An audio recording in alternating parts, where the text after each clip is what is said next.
Good evening and welcome to What's Your Story? I'm your host, James Ransom Reed Jr. This is part 2 of an interview I have with Mrs. Tarsha Moore of My Portion Incorporated Food Pantry. If you missed part 1, you really got to check that one out. We're going to get more into the marvelous work she is doing in the community. Tarsha, welcome back again. Thank you. You have a special connection with the New Britain Library. Mm-hmm. Could you talk about that, please? Yes, the New Britain Public Library. I was, just in the library with my daughter looking for books one day, and something tug on my heart to go to the information desk and ask, I said, I'm a food pantry owner in New Britain waiting for a location. I'm waiting to find an actual location here, but I'm going out in the community. I noticed that you have a community room downstairs. Would this be something that I could use for my food pantry to distribute things to those in need? Yes. And from that, it went up higher management, and they agreed for me to use the space once a month. So once a month, I go into the New Britain Public Library. The dates vary. I pick it according to what's open. And I usually do flyers and post them all over about the events that are coming. Now, you told me you get donations from a lot of places. Yes. Would you talk about that a bit? Yes. One, I will like to give a shout out to Lincoln Elementary School here in New Britain. Those students donated, over 300 canned goods to My Portion Pantry. What a beautiful blessing. They were able to help over 100 people that one day, and I'm still have supplies from that event. And what happened there with Miss Glenda and the other staff, I apologize if I don't remember your names, but the wonderful staff and students, they were able to collect those items. They had Spirit Week. So in order for them to participate in the Spirit Week, they brought a non-perishable item. Some of the students came down on that day and with their parents, and they were able to see exactly where the canned goods were going. And from that, they came again to help. So it was beautiful. Now, Tarsha, do you go to different organizations like churches and talk about your program? Do you take the message out? How do you get that out, other than through interviews like this? Right. I haven't yet. If anyone would like me to come, I'm open and willing to do so. The need is out there, and we need to educate more people, educate ourselves exactly about what's going on in our local communities. It's out there, and we want to support and help one another. Mm-hmm. What's the future for My Portion? The future for My Portion. Oh, God hasn't told you yet. He's letting me see little by little. He doesn't give you it all. Yep.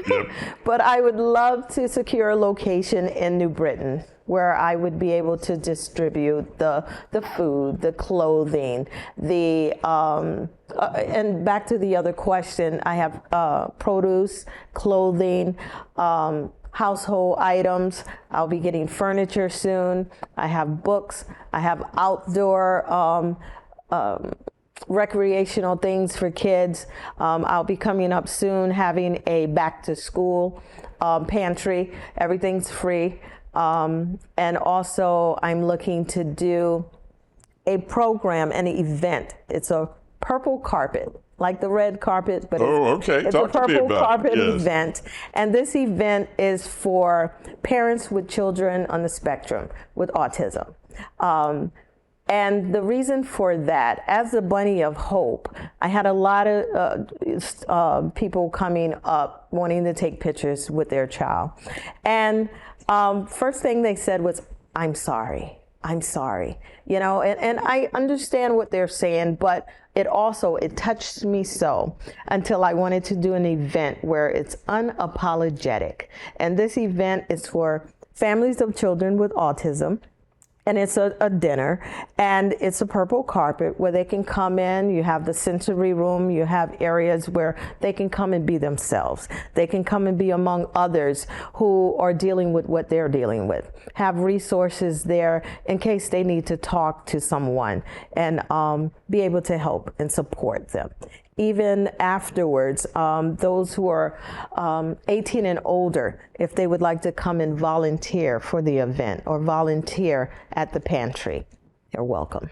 Now, you said that when parents came up to take a picture, if they had a child with autism, they would say, "I'm sorry, I'm not." Right, right. What would they sorry They for? were apologizing. Sometimes, the kids may yell, or they. Oh, I see. Yes, okay, yes, that was the reason for behavioral that. issues. The behavior issues. Okay, yes, all right. yes. I'm sorry, I'm a little slow. I didn't get that. No, that's okay. That's nothing that they need to apologize for. Yeah, but I understand why they did it. Do you involve yourself with trying to get people headed toward services for mental issues?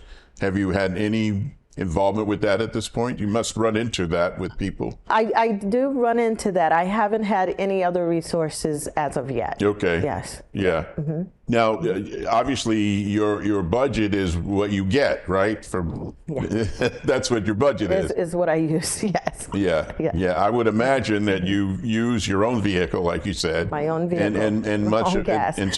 That's right. Right. So some of it comes out of your pocket as well. Everything. Everything comes out of your pocket. Right. It came from out of my home, out of our pockets. But it's by the grace of God that He allows it to happen. He allows it to go forth. Even with me out right now, He's allowing this to happen, and that's why I know it's nothing but the grace of God.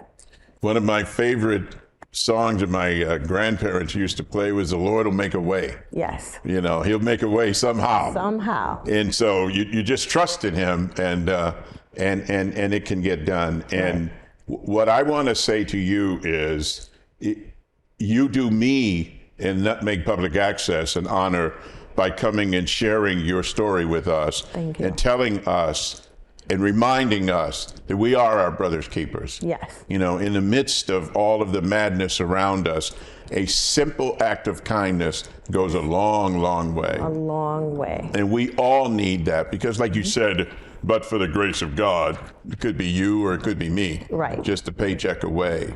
So what do you foresee in the future for your organization? What do you foresee, Yaya? A food distribution area that I would be able to distribute to other pantries, that they would be able to go out and help those in their communities, not only New Britain, but surrounding communities. Also be able to connect with FEMA and go out and help those in need all over the world. So it's bigger than the picture at hand. Yes. Do you believe it can happen? I know it can happen. I have faith, and faith is the evidence of things not yet seen. Yes. If you have it the size of a mustard seed, that's right. You can say to the mountain, move, and the mountain will obey you. Yes. Absolutely. Yes, I have hope and faith. Tell our audience, if you will, please, again, why you have dedicated yourself to this. Why? I've dedicated myself to this because it could be me. It could be my family member. It could. It is my brother and sister. When I look at them, and that's how I put their situation.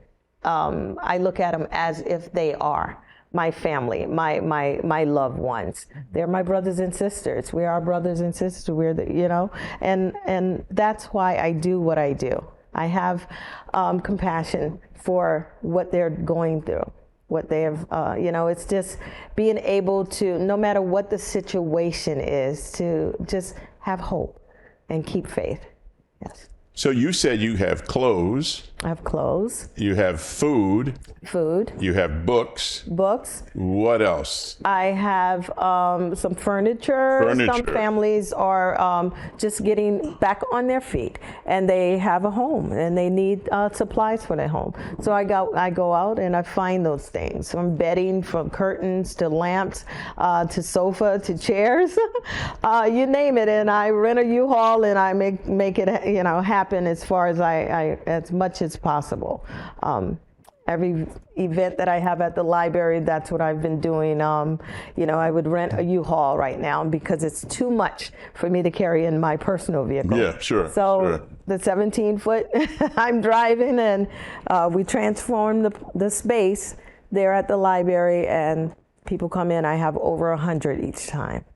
Have you thought of trying to partner with local churches or? I haven't necessarily. I know a lot of churches that I did already have a pantry started. So, and I understand that. Yes, okay. Yeah. Yeah. So I really wanted my portion to have its own location. Its own but location. I had no problem partnering with anyone, I'm going to guess that there are food pantries in New Britain already, right? Yes, they're great food pantries. It's a lot of different food pantries there. Yes. Mm-hmm. So you're going to, in effect, you're competing with these other pantries, or? I don't feel we're competing because the need is so great. Right. I hope they're not feeling we're competing, because the purpose should be the same purpose. We're trying to reach and help those on the street, those who are in need, the whole food insecurity. So I don't think it's competing. Also, I wanted to say I want the pantry to be where I can go out and distribute to other pantries. For example, like you have pantries that get their supplies. I go out and make that happen. I go out to these agencies. I go out to these companies, and I am licensed 501c. So I ask them, would they support what I'm doing, my organization, and I have over 30 agencies that support and give supplies and help with what I'm doing in the community. And it goes right in the hands of those in need. So. Have you, I'm sorry, maybe you said it and I missed it. Do you work in conjunction with any programs from the state of Connecticut? No, I don't. Okay. No. Is that something in the future? In the future, yes. And what kind of partnership would that be? What would you be? Whatever's open, who would ever want to work with My Portion Pantry, and like the battered women's shelter or things like. I do go to different shelters all over the state, and I give supplies on a weekly basis. So from Hartford to Bristol to Southington to different areas, even in New Britain. What I love about what you do is you're not judgmental on why they're there. Not at all. You want to help them where they are. Why should I judge? Who am I to judge? Well, we know that that's not always true with many people. True. There are people who feel they are there because they just don't want anything else. And nothing could be further from the truth. Right. Through my church and my civic work, that is a constant challenge to educate people. Yes. To say, listen, yeah, you might think they're just here because they don't want to do anything else or they want a handout. Right. But have you ever talked to one on the street? Exactly. Have you ever gone out and heard their stories? Exactly. Do you know what they've been suffering through? And so many families, so many people have come to me and just wanting me to listen, to hear their story.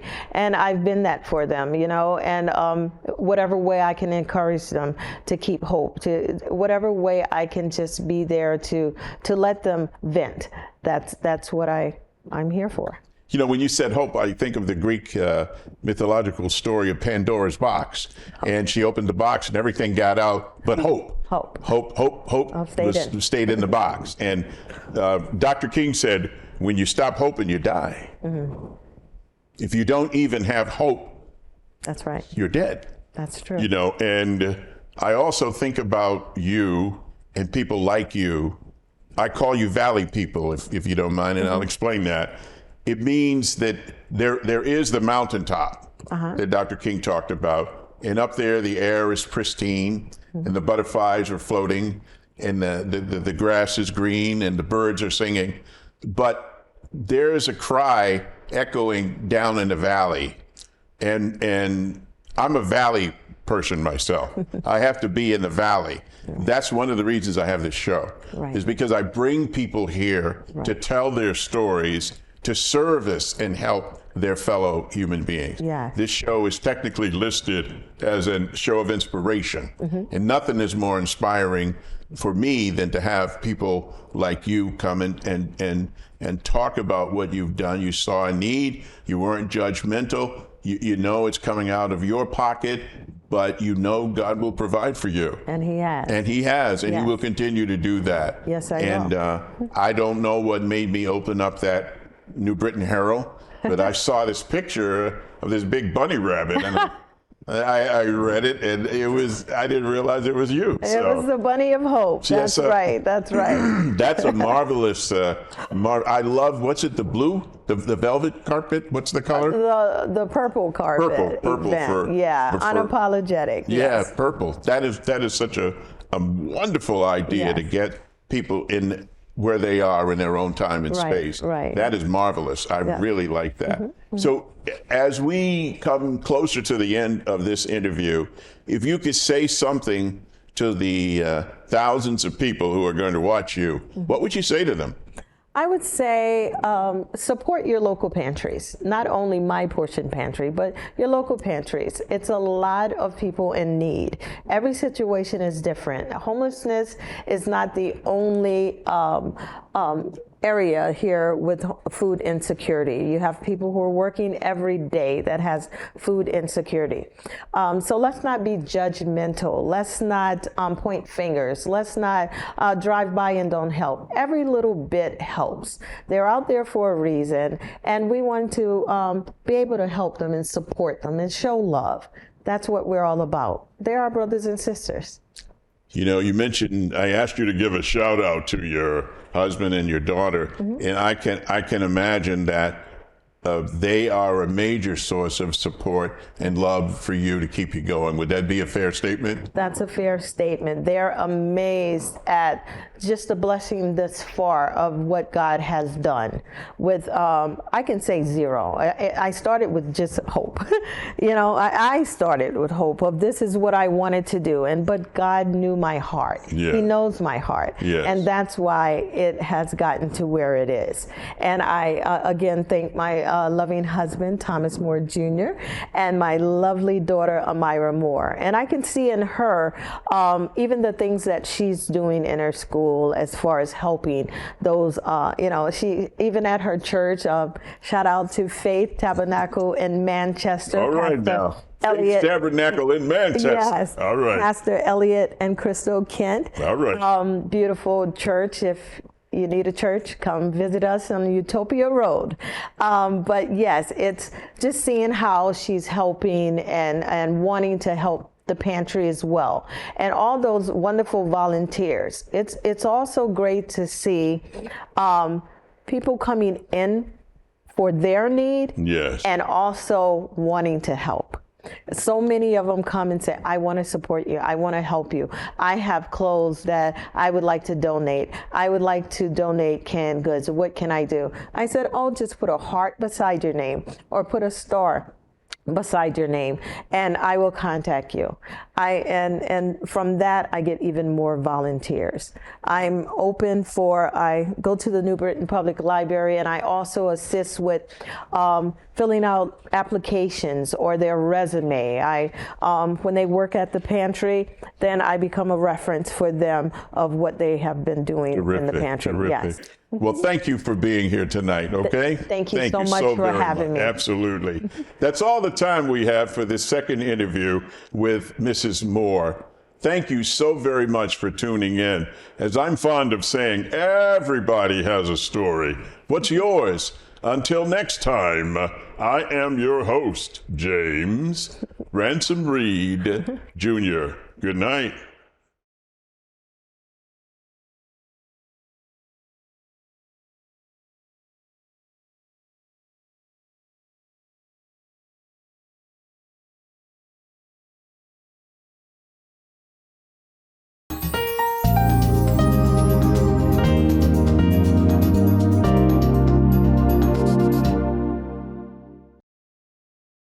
Nick Augustino right here at the East Side Restaurant. We always have the complete full dinner menu. Knockwurst, bratwurst, sauerbraten, potato pancakes, red cabbage, rice pudding, cream pies, all the desserts that Germany had to offer.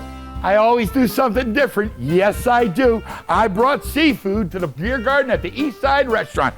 East Side Restaurant, your German destination restaurant in Connecticut. Tiki-taka, hoy, hoy, hoy!